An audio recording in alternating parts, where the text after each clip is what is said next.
Bonsoir frères et sœurs, comment vous allez? C'est votre serviteur, frère Boutus. Je suis content de vous retrouver ce soir pour une nouvelle méditation assez spéciale. Le titre pour ce soir, c'est « Connaître Dieu ».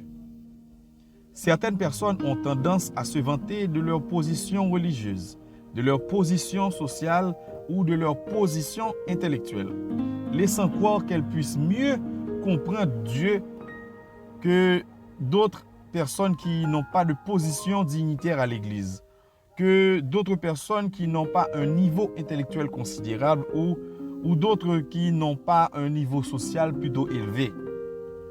La vérité, c'est que, je vous le dis ce soir, connaître Dieu ne dépend pas de notre rang. Connaître Dieu ne dépend pas de notre classe. Mais connaître Dieu dépend plutôt de notre expérience avec Dieu. Et à ce sujet, la Bible nous fournit tout un tas d'exemples parfaits. Nous pouvons choisir un exemple dans le livre de Jean au chapitre 9. Jésus guérit un aveugle né. On va lire quelques versets. On commence avec le verset 6. Jésus cracha à terre et fit de la boue avec sa salive. Puis il appliqua cette boue sur les yeux de l'aveugle. Et Jésus dit à l'aveugle né, « Va et lave-toi au réservoir de Siloé. » Il y alla, se lava et s'en retourna, voyant clair. Quelques autres versets du même chapitre. Ses voisins et ceux qui auparavant l'avaient connu comme un mendiant disaient, « N'est-ce pas là celui qui se tenait assis et qui mendiait? » Les uns disaient, « C'est lui », d'autres disaient, « Non, mais il lui ressemble. » Et lui-même disait, « C'est moi. » Ils lui dirent donc, « Comment tes yeux ont-ils été ouverts? » Il répondit, « L'homme qu'on appelle Jésus a fait de la boue, a oint mes yeux et m'a dit, va au réservoir de Siloé et lave-toi.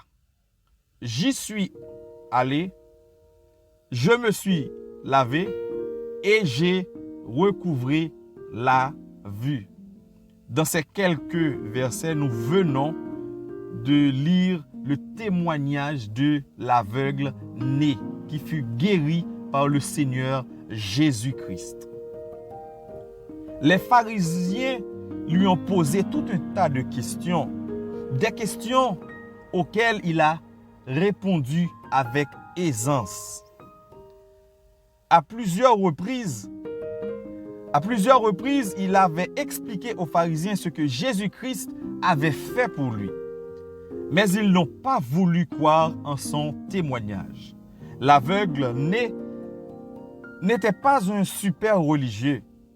Il n'avait certainement pas un niveau d'études élevé. Il n'était pas un dignitaire, un notable. Il n'était qu'un mendiant. Un pauvre aveugle né, un mendiant, une personne de la classe misérable. Mais cependant, en lisant la scène ci-dessus, c'était comme s'il donnait des leçons aux pharisiens. Si vous lisez tout le chapitre, vous vous rendrez compte que cet homme, ce mendiant, l'aveugle né, cet homme de la classe misérable, donnait des leçons aux super pharisiens. Eh bien, malgré leur position sociale, malgré leur position religieuse, malgré leur position intellectuelle, les pharisiens ne pouvaient pas croire au témoignage de l'aveugle né. Parce que ces pharisiens, ils avaient quelques notions théoriques de Dieu. Mais l'aveugle né lui-même, il venait d'expérimenter Dieu. C'est deux choses différentes. Les pharisiens avaient quelques notions théoriques de Dieu, alors que l'aveugle lui-même, il venait d'expérimenter Dieu. Les pharisiens étaient bloqués à leur petit niveau théorique plutôt mal fondé. Et c'est pourquoi ils ne pouvaient rien comprendre de son témoignage.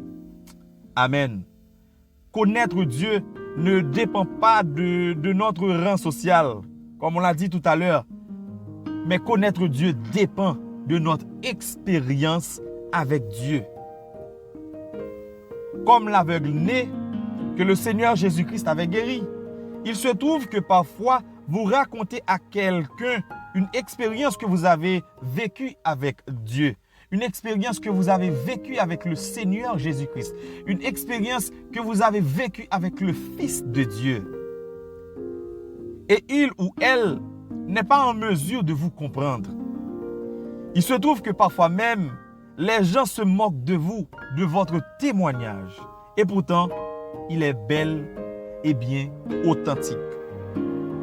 Face à cette situation, gardez votre sang-froid. Gardez votre sang-froid. Parce que s'ils agissent ainsi, c'est parce qu'ils n'ont pas encore expérimenté Dieu.